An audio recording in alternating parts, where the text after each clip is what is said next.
নমস্কার বন্ধুরা, welcome to Anjana's kitchen. Anjana's কিচেনে আপনাদের সকল বন্ধুদের স্বাগত জানাই।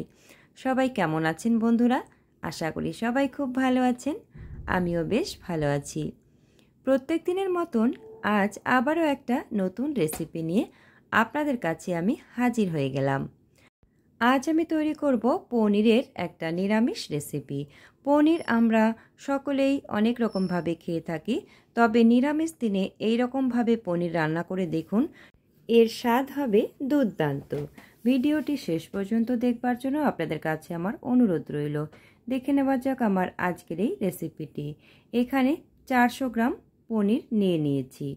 পনিরগুলোকে একটু বড় সাইজ করে এরকমভাবে কেটে নিয়েছি। এবারে 4টে মিডিয়াম সাইজের টমেটো 4 টুকরো করে কেটে নিয়েছি, এগুলো মিক্সির জারে দিয়ে পেস্ট করে নিলাম। আর নিয়েছি অল্প কিছু কাজু বাদাম আর কয়েকটা আদার টুকরো আর কাঁচা লঙ্কা। কাজু বাদামগুলোকে আমি আলাদা করে পেস্ট করে নেব। দেখুন, কাজু বাদামগুলোকে আমি পেস্ট করে নিয়েছি, আর আদা কাঁচা লঙ্কাটাকে আমি আলাদা করে পেস্ট করে নেব। আর এদিকে নিয়ে নিয়েছি টক দই। এখানে বড় চামচের 6 চামচ টক দই নিয়ে নিয়েছি, ভালো করে ফেটিয়ে নিলাম। এইদিকে গ্যাসে কড়া বসিয়ে দিয়েছি। কড়াটা ভালো করে গরম হয়ে গেলে আমি সর্ষের তেল দিয়ে দিলাম। তেলটাকে খুব ভালো করে গরম করে নিয়েছি। এবার গ্যাসের ফ্লেমটা মিডিয়াম রেখে পনিরের টুকরোগুলো আমি তেলের মধ্যে দিয়ে দিচ্ছি। একটু লালচে ভাব করে পনিরগুলোকে আমি ভেজে নেব। দেখুন, এক পাশটা হয়ে গেছে, আমি আরেক পাশটা উল্টে দিচ্ছি। এইভাবে 2 বা 3 বার নাড়াচাড়া করে উল্টে পাল্টে পনিরগুলোকে লাল লাল করে ভেজে তুলে নিতে হবে। দেখুন, সমস্ত পনিরগুলো ভাজা হয়ে গেছে। এবারে আমি অল্প অল্প করে নামিয়ে নিচ্ছি। বাকি পনিরগুলো একই পদ্ধতিতে আমি লালচে করে ভেজে তুলে নিচ্ছি। সমস্ত পনিরগুলো ভেজে একটা পাত্রে নিয়ে রেখে দিলাম। এবারে কড়াতে তেল রয়ে গেছে, তাই আর নতুন করে তেল দেব না। এর মধ্যে দিয়ে দিচ্ছি তেজপাতা, কয়েকটা এলাচ আর দারচিনি দিয়ে ভালো করে নাড়াচাড়া করে আমি মিশিয়ে দিচ্ছি। আর দিচ্ছি অল্প পরিমাণে গোটা জিরে, এই হাফ চামচের থেকে অল্প কম গোটা জিরে দিয়ে ভালো করে সব কিছু একসাথে মিশিয়ে নিয়ে একটু সময় ভেজে নেব। ভাজা হয়ে গেলে খুব সুন্দর একটা মিষ্টি গন্ধ বেরিয়ে আসবে। এরপর আমি এর মধ্যে যে টমেটো পেস্টটা তৈরি করে রেখেছিলাম সেটা দিয়ে দিলাম। টমেটো পেস্ট দিয়ে খুব ভালো করে নাড়াচাড়া করে মিশিয়ে দিয়ে একটু সময় কষিয়ে নিতে হবে, যাতে করে টমেটোর মধ্যে থেকে টমেটোর কাঁচা গন্ধটা বেরিয়ে আসে। গ্যাসের ফ্লেমটা মিডিয়াম রেখে এইভাবে একটু নাড়াচাড়া করে আমাদের মশলাগুলোকে কষিয়ে নিতে হবে। দিয়ে দিচ্ছি আদা আর কাঁচা লঙ্কা বাটা। এবারও সব কিছু একসাথে মিশিয়ে নিলাম। গ্যাসের ফ্লেমটা মিডিয়াম রেখে এইভাবে নাড়াচাড়া করে একটু সময় সব কিছু কষিয়ে নেব। এবারে এর মধ্যে আমি দিয়ে দিচ্ছি 1 চামচের মতন ধনে গুঁড়ো, আর দিচ্ছি পরিমাণ মতন লবণ, আর দিচ্ছি পরিমাণ মতন হলুদ গুঁড়ো। তার সাথে দিয়ে দিলাম অল্প পরিমাণে লঙ্কার গুঁড়ো। লঙ্কার গুঁড়োটা বুঝে শুনে দিতে হবে, কারণ এর আগে আমি কাঁচা লঙ্কা মিক্সির জারে পেস্ট করে নিয়ে দিয়েছিলাম। মশলাগুলো দেখুন আমাদের সম্পূর্ণভাবে কষানো হয়ে গেছে। এই পর্যায়ে আমি দিয়ে দিচ্ছি অল্প পরিমাণে চিনি। চিনিটা ভালো করে মিশিয়ে দিয়ে একটু এপিট ওপিট নাড়াচাড়া করে মশলাগুলোকে ভালো করে কষিয়ে নিতে হবে। মশলাটা যত কষানো ভালো হবে তত রান্নাটাও ভালো হবে। দেখুন, মশলাটা বেশ সুন্দরভাবে কষানো হয়ে গেছে। এবারে আমি এর মধ্যে দিয়ে দিচ্ছি কাজু বাদামের যে পেস্টটা তৈরি করে রেখেছিলাম সেটা।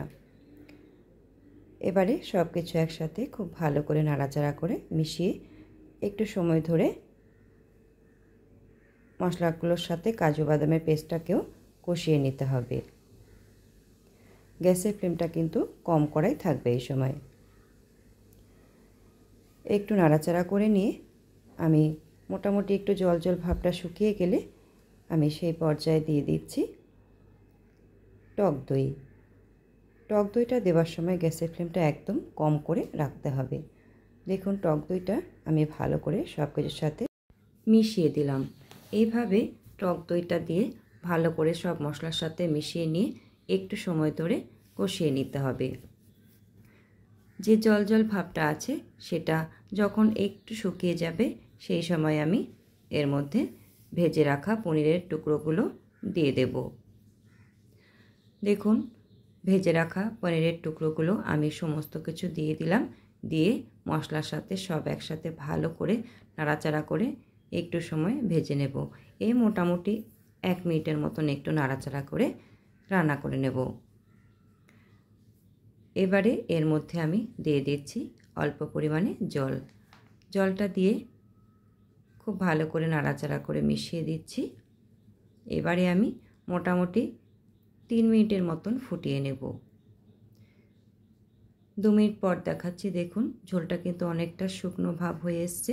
এই পর্যায়ে আমি দিয়ে দিয়েছি কসুরি মেথি। কসুরি মেথিটা দিয়ে খুব ভালো করে নাড়াচাড়া করে মিশিয়ে আরও 1 থেকে 2 মিনিটের মতন একটু ফুটিয়ে নিয়ে ঝোলটা যখন একটু মাখো মাখো ভাব হয়ে আসবে ঠিক সেই সময় আমি গ্যাসের ফ্লেমটা বন্ধ করে দেব। দেখুন আমাদের পনিরের নিরামিষ রেসিপিটা মোটামুটি শেষ পর্যায়ে চলে এসেছে।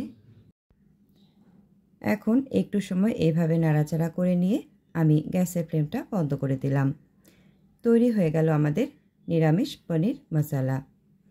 দেখুন বন্ধুরা কতটা লোভনীয় লাগছে দেখতে, আর সত্যি এটা খেতেও ভীষণ ভালো হয়।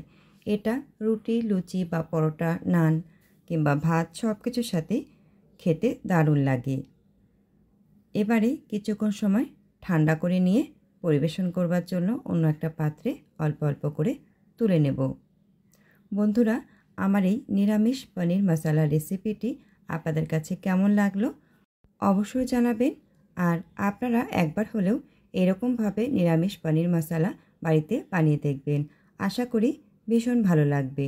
আর বাড়িতে বানালে কমেন্ট বক্সে জানাতে ভুলবেন না খেয়ে আপনাদের কেমন লাগলো। আপনাদের সুন্দর সুন্দর কমেন্ট আমাকে নতুন নতুন ভিডিও বানানোর উৎসাহকে আরও অনেকটা বাড়িয়ে তোলে। বন্ধুরা পনিরের অনেক রকম রেসিপি আমার চ্যানেলে দেওয়া আছে, আপনারা চাইলে ভিডিওগুলো দেখতে পারেন। আশা করছি আপনাদের কাছে ভীষণ ভালো লাগবে।